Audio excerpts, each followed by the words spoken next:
Say something in German then. I just did. Besides no. Ein. No, that's no. That's Besides no. Eins. Guten How's that? One. Guten. Nice. Guten Morgen. Hey, I know you guys checked your answers for the exit slip yesterday. Did anyone have any questions on it? Want to go through? Did we all get them right? Or if we got them wrong, we went and fixed them? I just turned it in. Wait, what? Oh, exit slip? Oh, I got them already. Okay, wonderful. You gotta say Moving on. subscribe. Alright, so today we're going to talk about identities. What? Tell them to subscribe. Swipe up. Alright, so identities, inverses, determinants. Alright, that's what we're going to talk about today. Identities we're going to talk about very briefly. You just need to know what they are. Inverses we're going to use a lot. Determinants we're going to use a lot. So, first things first, additive and multiplicative identities in terms of just normal algebra, just normal numbers. Right? So an identity would be something we can do to 8. In this case, it's an additive identity. So something we can add to 8 that's not going to change it. Zero, right? 0 is an additive identity for any number. I can add 0 to any number, and it's not going to change. We get the same result as we had from the beginning. What about multiplicative identity? What can I multiply by 5? Uno. Eins. Eins. Eins. Eins. 2, 3, 4, 5, 6. Is that French? 7, 8, 9, 10. Yeah, 1 through 10. It's French? Yep. I took French in high school. Do Spanish. 1, 2, 3, 4, 5, 6, 7, 8, 9, 10. I speak 3 languages. What's German? Wow. What's German? I don't know. Now do English. Alright, hey, let's keep going. Really? Otherwise, we're never getting done. You're going to distract me. That's fine. It's not good. Alright, so, multiplicative identity, additive identity, things we can do to these numbers where they won't change. Alright, so we have them for numbers. We know 0 is the additive identity. We know 1 is the multiplicative identity. Let's think about matrices for a second. Oops.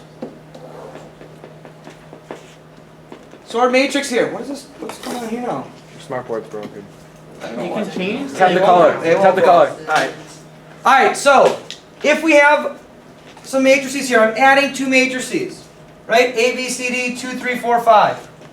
I want to know what matrix A, B, C, D must be so that nothing changes in that second matrix. All zeros. All zeros, right? It's a 0 matrix. Good job. Because when I add, I just add by specific cell. A plus 2. 0 plus 2 is 2. B plus 3 is 3. So 0 plus 3. All zeros. Alright? Now, the big things about additive identities. They will have the same dimensions. Right? No matter what dimensions that first one is, they will all have the same dimensions if it's an additive identity. Every single matrix has an additive identity. Right? We know with numbers, every single number had an additive identity of 0, had a multiplicative identity of 1. Matrices, every single one has an additive identity of all zeros. Not every single one will have a multiplicative identity. We'll see that in a second. What else? Since the value of the second matrix doesn't change, first matrix is called the additive identity matrix. We just talked about that. So the big thing here, guys, additive identity matrices, they have the same dimensions, all zeros. Okay? Multiplicative identity. All ones. Ooh, I got this. Let's try it. All ones, let's try it. Okay, when I multiply, do I just go 1 times 2? Oh, no, you don't do that. No, I don't. I go row by column. 1 times 2 is 2, plus 1 times 4 is 4, so 2 plus 4 is 6. That's not 2. What the heck? Oh, all ones does not work. Come on. Darn, that'd make it really easy. It would make it really easy. Why do they have to change it? Come on. Come on. Oh, darn. It's not So, guys, what's that first matrix got to be? No good. What do you think? Can anyone think of anything that might work where we're still going to get 2? Cole, what do you got? Is it negative? Let me think. Nope, no negatives. Is it fractions? Not fractions. Is it decimals? Bill, did you say you got it? Yeah. What'd you get? 1, 0, 1, 0. Really, really close. Oh. I like the top line. 1, 0, Zero. but 0, 1. 0, 1. What that's going to do, and you're going to see here in a second, is it's going to take our first number when I take this top row, and it's going to keep it. 1 times 2 is 2. And then it gets rid of that second one. 0 times 4 is 0, so I get 2. And then if I take the top row and the right column, it keeps the top number. 1 times 3 is 3. 0 times 5 is 0. So then I get 3, and then if I did it for the bottom row, I'd get 4 and 5. So that's what all of our multiplicative identity matrices are going to look like, except they can be bigger than that. They can be bigger than a 2 by 2. Now, what's going to happen is, let's go look at our rules. Yeah, we already talked about that. So they're going to be the same dimensions, just like additive identities. Multiplicative identities will be the same dimensions. However, if I think about that, if I have a 3 by 2 matrix, according to that rule, it has to have the same dimensions, right? So that's another 3 by 2. Am I going to be able to multiply those? No. No. So another rule we're going to have is not only that they're the same dimensions, I don't want that. I want this bottom one. It only exists for square matrices. So it only exists for 2 by 2s, 3 by 3s, 4 by 4s, 5 by 5s, so on and so forth. Because we are going to have the same dimensions, and then we'll be able to multiply them. Alright? Now, this second part here, I skipped over it for a second. The diagonal numbers are 1s, the rest are 0s. So say we have a 4 by 4 matrix. What's going to happen is I'm going to have 1, 0, 0, 0. I'm going to have 0, 1, 0, 0. Right? The 1s are going to be diagonal, and I'm going to fill in the rest with 0s. So if I had a 4 by 4 multiplicative identity matrix, it would look like this. It would be 1s on a diagonal starting in the top left, and the rest would be 0s. Alright? That's how we write out our multiplicative identity matrices. Because what's going to happen is every time I multiply by that first row, I'm only going to keep the top number. Every time I multiply by the second row, I'm keeping the second number, so on and so forth. Okay? Like I said, since it doesn't change, we're going to call it the multiplicative identity matrix. We already talked about that. Alright? So those are two identities, multiplicative identity, additive identity. Any questions on that? No. Okay. So, multiplicative inverse. So we talked about an identity, it doesn't change it. The inverse, if we multiply it by a number, should get us 2, the multiplicative identity. So like we said, the multiplicative identity for any number is 1. So the inverse times a number should get us to 1. Well, what times 2 is going to equal 1? 1/2. 1/2. So 1/2 is an inverse to 2. And 2 is an inverse to 1/2. Okay, what times 1/3 is 1? 3. 3. So 3 would be an inverse to 1/3. 1/3 would be an inverse to 3.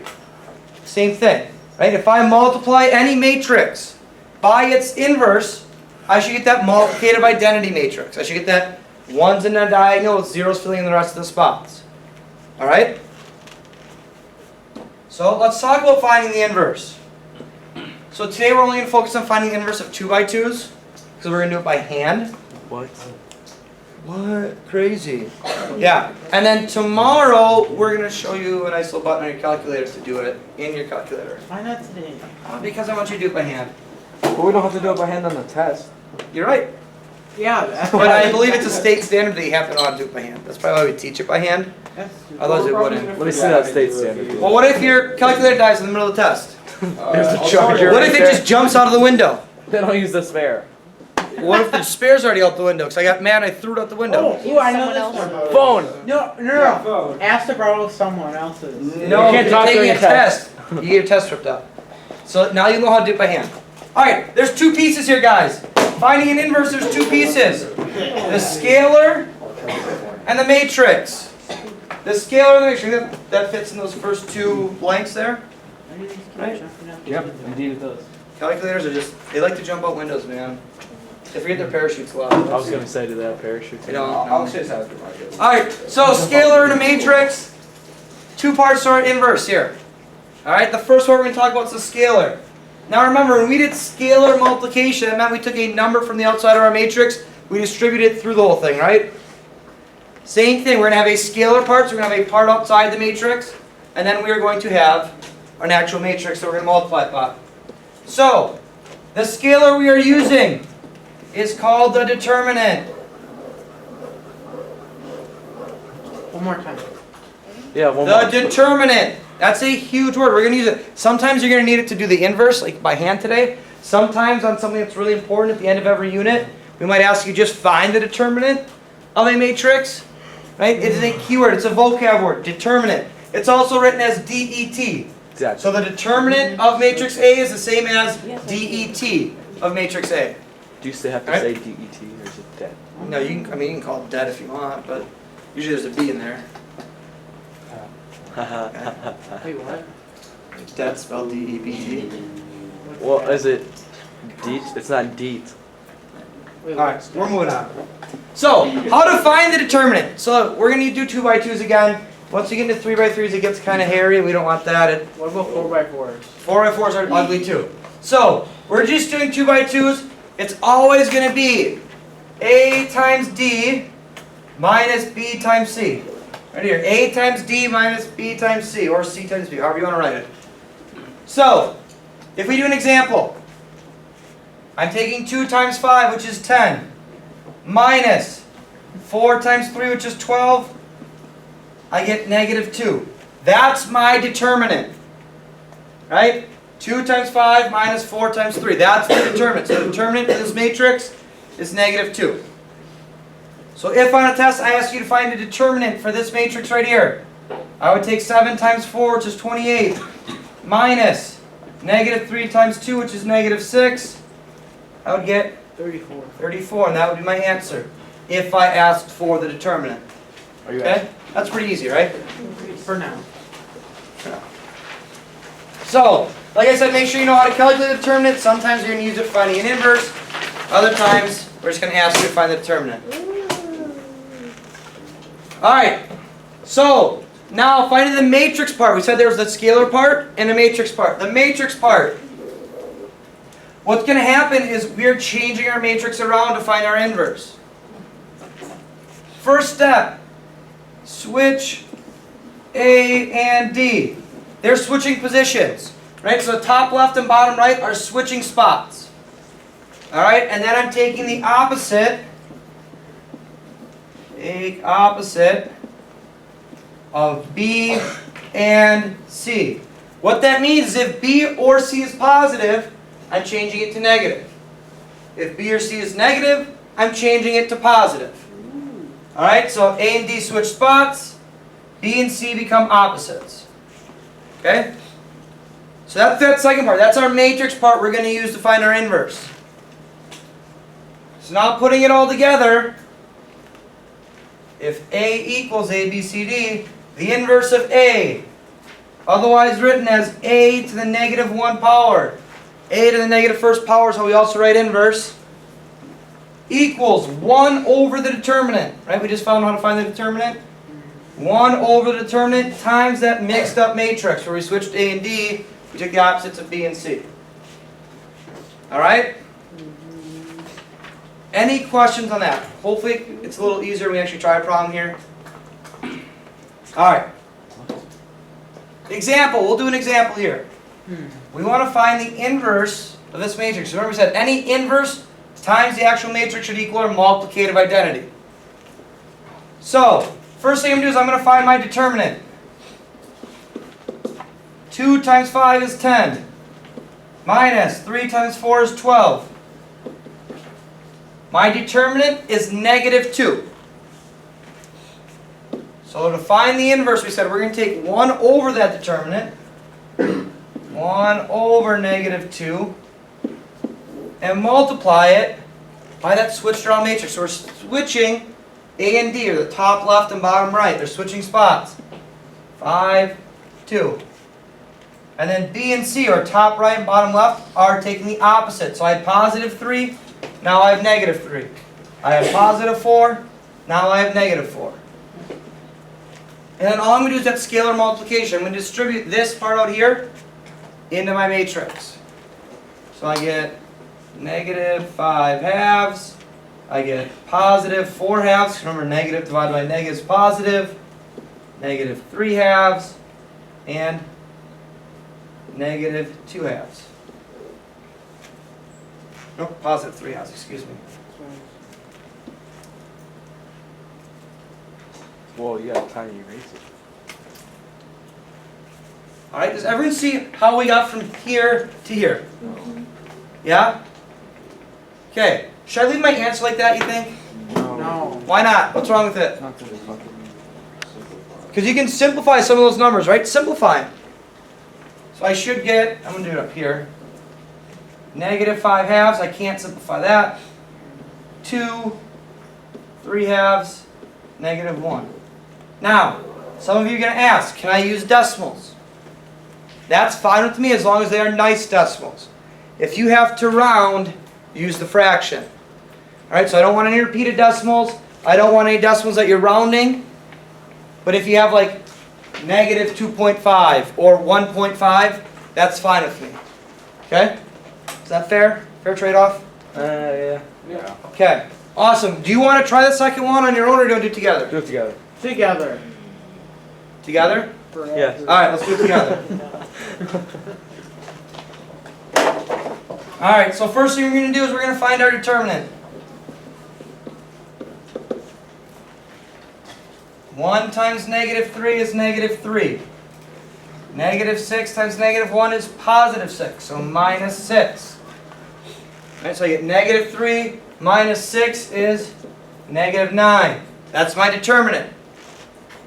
So I'm taking 1 over that determinant. 1 over negative 9 times. And then flipping this matrix around, right? 1 and 3 switch spots. Excuse me, 1 and negative 3. And then negative 1 is the opposite, so I want positive 1. Negative 6, the opposite, so I want positive 6. Then just distribute that scalar from in front through it. Negative 1/9 times all of these pieces. So you get 3/9. We get negative 6/9. We get negative 1/9. And negative 1/9. Once again, should I leave my answer like that? Nope. No, right? Simplify our fractions if we can simplify them. We should get 1/3, negative 1/9, negative 2/3, negative 1/9. And that is our inverse. Yes, sir. Isn't negative 6 and negative 1 just 6? Okay, so which part here? When we were doing the,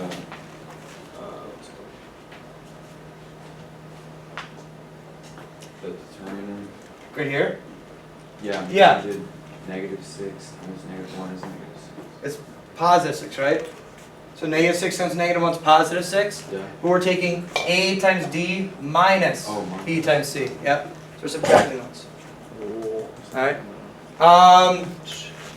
So remember, if you take an inverse, so if you take what we just found and you multiply it by your original matrix, it should give you a multiplicative identity, or 1, 0, 0, 1. Alright? Any other questions on that? Nope.